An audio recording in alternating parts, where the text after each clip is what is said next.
Hello, my name is Hannah Walker and I am here with Chris Cloak-Brown and Roger Houston from Owlicity, who are highly experienced insurance advisors in the functional medicine and aesthetics sector.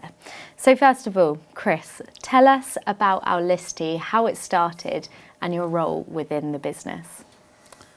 So Owlicity really started over a conversation between Roger and I, and very much taking the view that we thought that the healthcare sector was not well served by the insurance sector in many, many ways, and probably too many to go through here. But with Roger's experience as head of operations in the NHS Litigation Authority, dealing with all the medical issues, healthcare issues, myself, I come from more of an engineering and technical background, so I've got the sort of mathematical, detailed risk knowledge. We felt we could actually understand the medical business and present it well to insurers and get them the right insurance at the right price. Yeah. So we really felt that we had something to add, and that's how we started. That's amazing. My own role in that, as I've touched upon, is really, so I'm the main broker, so I'm there to really help place the business. Yeah. So I'm there to deal with the underwriters, to understand the business, to talk to the underwriters about the risks or otherwise of the business, and to persuade them of the benefits and why they want to insure the business at a good price. So Chris, what makes Owlicity different? Well, we call ourselves insurance advisors. And that's because we are very much to advise our clients about how insurance works for them. And we're not insurance brokers, because brokers are there to buy and sell, and we are not there to sell you insurance. Okay. So we're very much supporting our clients, and we're there to assist our clients to help make their business thrive. Yeah. And that's insurance for sure, but it's not just insurance, it's all the services around helping them to deal with complaints and claims and lumps and bumps. Yeah. And all sorts of strange things that happen along the way. Yeah. So if you're an ambitious business person and you're trying to drive your business forward, the last thing you want is for some strange thing to come out of left field and derail that. And that's really what we're there to support and help you ensure doesn't happen. Yeah, that's really brilliant. And then Roger, over to you. What is your experience? And tell me about your role within Owlicity and how you got involved. So I generally deal with the complaints and claims. So if something, heaven forbid, you need to ring us about because something's happened, you'll speak to me. So I spend my time dealing with complaints and claims in the main. We'll go out and visit clients, take witness statements, see the scene of the crime if you like. And I've been around insurance claims a long time. As Chris said, I was the operations director at the NHS Litigation Authority, and before that I ran Zurich Municipal Claims. So local government produces the breadth of claims like no other portfolio. And medical negligence produces the value, if not the emotion.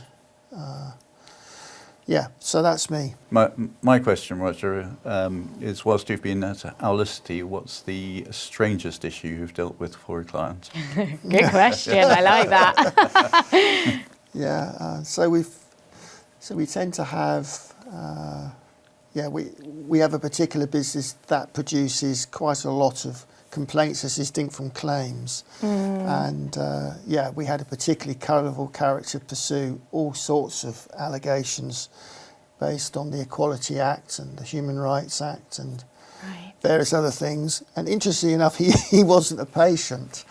Oh. He wasn't a patient, no. But his estranged wife and daughter were momentarily. I see.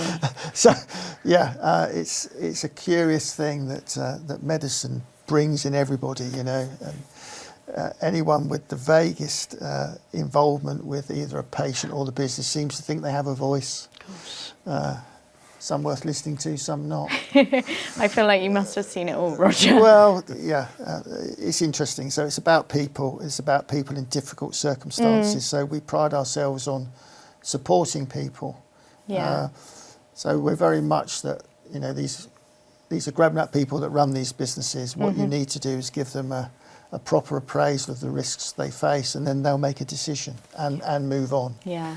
I guess any insurance is only as good as getting a claim paid, isn't it? Yeah, or Yeah, paid or a situation properly defended. I mean, that's the other thing on the aesthetics business, where large number of the clients don't necessarily have a medical background. Yeah. You know, they'll have a complaint and they think, well, the first thing they must do is throw lots of money at it, whether it be a refund plus. Yeah. They feel that they don't have any sort of voice because they feel they're at the mercy of the patient.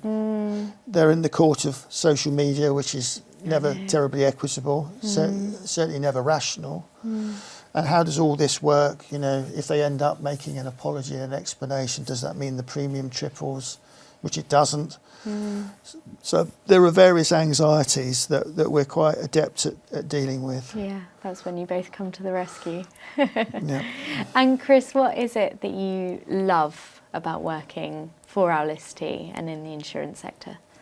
I think it really is, you know, having it as our own business, it's the opportunity to define how it works. And really, as you say, we really sat down and thought that the medical sector or the healthcare sector was not well served by insurance overall. So we really are trying to bring that business that does serve them well, serve their interests well, make sure that they feel cared for, supported, and that's really what we're trying to deliver. So, you know, what makes me really happy is the days when we really do help somebody out of, from time to time, some very strange situations. And so, I can imagine. First of all, as we say, anybody who thinks insurance is boring doesn't work at Aulicity. And secondly, it's just a great feeling when you get somebody out of that weird situation or that hole and they can carry on and build their business. Yeah. And what would you say are the most common challenges that you're seeing at the moment? It's a combination of unrealistic expectations, which is the other side of poor communication. It's but there's an increasing almost entitlement that if I make a complaint, I must be right, and therefore I'm entitled to a refund. And certainly in the aesthetics area, and some of the functional medicine people will be seeing this. You know, the invitation is to do all this work for nothing. Yes. You know. In the long term, a business is not sustainable if you give, you know, X% back in refunds, some of which is not, you know, the large majority of which is not justified. So that's where I think social media, certainly in my time in claims, has become really a major force. The idea that there's this instantaneous commercial impact based on dissatisfaction, which is a whole world away from saying something's negligent. Yeah. So yeah, I think social media has its, but it certainly has its dark side, and this idea of being in the court of social media is not necessarily a place where you want to be. So we've developed a number of useful strategies for trying to balance things out, so that practitioners don't feel that they're just at the ebb and flow of whatever someone says on Trustpilot or whatever it happens to be. And what is your advice when it comes to marketing for functional medical practitioners and aesthetic practitioners? I think from my perspective, it's about clarity of description. So what can people reasonably expect and what they can't. Yeah. I think it's absolutely that, and it's like all these things. It's definitely try and keep yourself in the premium end of the market. All the problems happen in the lower end of the healthcare sector, as I'm sure you know. So you need to be charging enough to be using the good products and the right products, and be communicating the benefits of using those products and the benefits of, you know, clearly paying a bit more, but having good results and good treatment. Yeah, I think my final thought would be if every time I'd heard when I go along to investigate a case, or I wasn't really sure if I had £1. So, you know, if that's the thing about this, you know, this is not the NHS. Treatment's elective. You don't have to carry out the, so if you're worried about the procedure, more importantly and much more frequently, if you're worried about the patient, something triggers in terms of their attitude, their expectations, their entitlement, if you like, you don't have to do it. Yeah. You know, the number of times I've heard, well, my gut was telling me, I still went on and did it. That's such a good point, though. You know, and so listen to your gut if that isn't mixing. That's functional medicine advice. Yeah, functional medicine advice. Exactly. Yeah. If you think this patient's not for you, I will almost guarantee that 9 times out of 10 you're right, so just Yeah. don't do it. Yeah. But that's difficult, you know. Again, if it's a new business and people are chasing, so it's also an area of activity where the truism error in haste and repent at leisure is so true. No, it's a really good point. And I mean, there are so many insurance brokers out there. So what makes Aulisti different, and why should practitioners choose the both of you?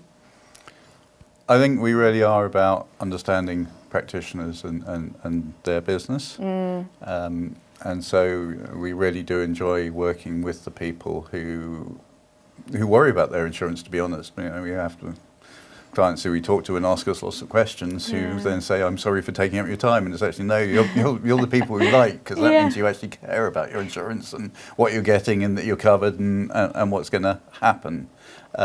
So it you know, so many insurance brokers talk about personalised service and so on, and it is, but it really is, for us, it's that depth of understanding. And really, for us, we like to be in a position that when we present a risk to the insurer, we understand more about the risk than the insurer, so we're telling them how it works and so on. And we have, over time, developed a reputation with underwriters for that. So we can really get things sorted out and done. And when we tell underwriters, no, actually, it's like this, they, not every time, but most of the time, go with us. Yeah, there's a lot of trust there.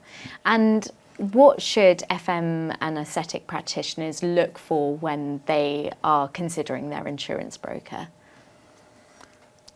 Sector knowledge on the one hand, but also sector knowledge, support and complaints and claims. So we've got, you know, I would say this, wouldn't I, but some of our clients who have been love bombed by me, if you like, have been kind enough to make a video. So go onto the website and actually see what people say about, you know, when they ring on a Friday lunchtime or a Friday afternoon at 3 o'clock, what really happens. Yeah. It is that idea, is your insurance, you only know how good your insurance is when you actually make a claim on it, and that's the unfortunate side of life, but that's true.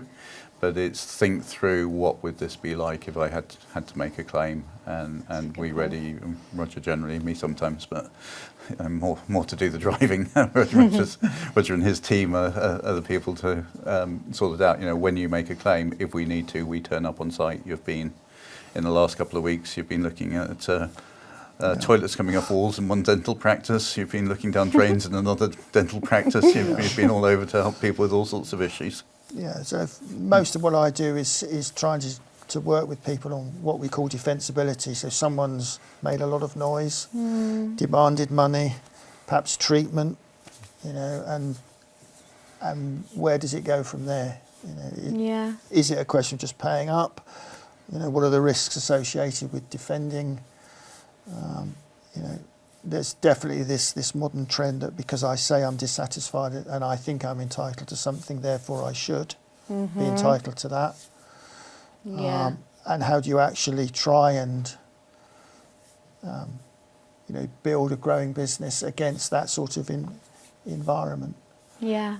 And, you know, 9 times out of 10, these patients that raise these complaints are still patients after. So we may not part, you know, as friends, as it were. And I'm not expecting to be invited to too many Christmas parties at some of these places. But the point is that we're consistent in what we say. Yeah. And if we think there's restitution necessary, we'll go ahead and organise it. But if we don't, we don't. Yeah. And we'll explain and apologise as necessary.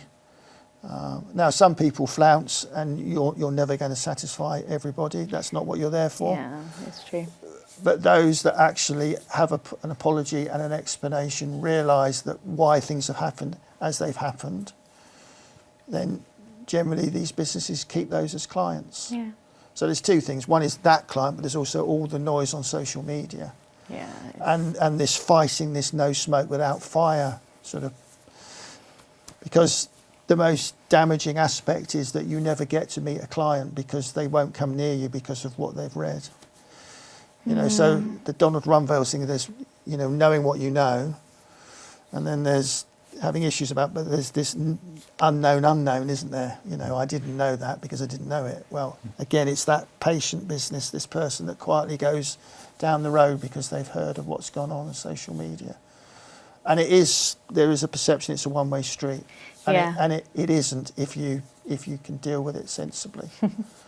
Well, thank you both. It's so lovely to hear about Aulisty and your parts to play and all the incredible things that you do as well. So, and you know, I can tell there's a huge amount of trust that you've built up with your clients and a real strong relationship there, and that's so important, isn't it? Yeah. If you are looking for a dedicated, experienced insurance advisor who will ensure you have the best options available, then just visit the Aulisty website to get in touch.